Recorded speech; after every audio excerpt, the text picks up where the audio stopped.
Hey, salut tout le monde, on est vraiment content d'être avec vous aujourd'hui et on va vous parler du mariage. En fait, il y a une question qui revient fréquemment, c'est lorsque l'on épouse un homme ou une femme, est-ce qu'on épouse également la famille? Il y a certaines personnes qui disent que lorsqu'on épouse un homme ou une femme, on épouse sa famille. Toi, tu en penses quoi, Fred? J'en pense quoi?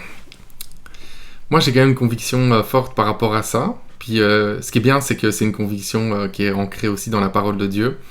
C'est un verset qu'on retrouve dans le livre de Genèse qui nous dit que l'homme quittera son père et sa mère et qui va s'unir à sa femme et qu'ensemble, ils vont former une seule chair. Donc, pour moi, c'est quelque chose qui est très très clair, c'est que on n'épouse pas une famille, on épouse une personne. Et le verset en plus, il dit pas juste ils vont former une seule chair, parce que même s'il disait juste ça, on comprend une seule chair, ben c'est eux deux, c'est le couple, c'est l'union, c'est ça qui est important. Mais il dit même l'homme quittera.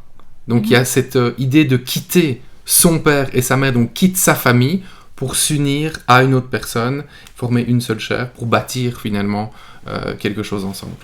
Donc ça veut dire que selon toi, il n'y a pas vraiment une influence de la famille? Est-ce que lorsqu'on épouse quelqu'un, la famille n'a pas son mot à dire ou n'a pas un rôle de conseil? Ça voudrait dire quoi selon toi? Moi je pense que c'est toujours important bien sûr de pouvoir être conseillé, de pouvoir écouter ses parents, écouter les personnes qu'on a autour de nous. Mais ce qui est encore plus important, c'est de pouvoir prendre des temps avec Dieu et puis de recevoir une conviction.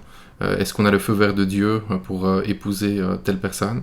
Et puis une fois qu'on rentre dans le mariage, puis pour moi ça c'est vraiment déterminant, c'est que autant avant le mariage on va vraiment écouter la famille, on va essayer d'écouter les parents, ce qu'ils disent et tout ça, mais une fois qu'on a pris la décision de rentrer dans le mariage avec quelqu'un, eh bien c'est avec cette personne-là qu'on va bâtir, parce que sinon on va toujours être court-circuité, il y aura toujours des interférences dans le couple, parce que la famille va toujours venir dire ce qu'il faut faire, comment il faut faire les choses, comment il faut penser, combien il faut avoir d'enfants, le nom des enfants.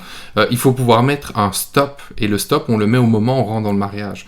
Alors ça veut pas dire qu'on méprise sa famille, ça veut pas dire qu'on est en guerre contre la famille, pas du tout, mais il faut faire comprendre à la famille, maintenant je suis marié et on forme quelque chose ensemble. Le couple forme comme une famille dans la famille, si je peux dire. Et ça c'est vraiment très important de pouvoir placer des limites. Ok, ben merci. Écoutez, j'espère que ça vous a aidé avec cette question-là et cette réponse-là. Donc je vous dis à très très bientôt. À bientôt pour une prochaine vidéo. Bye bye.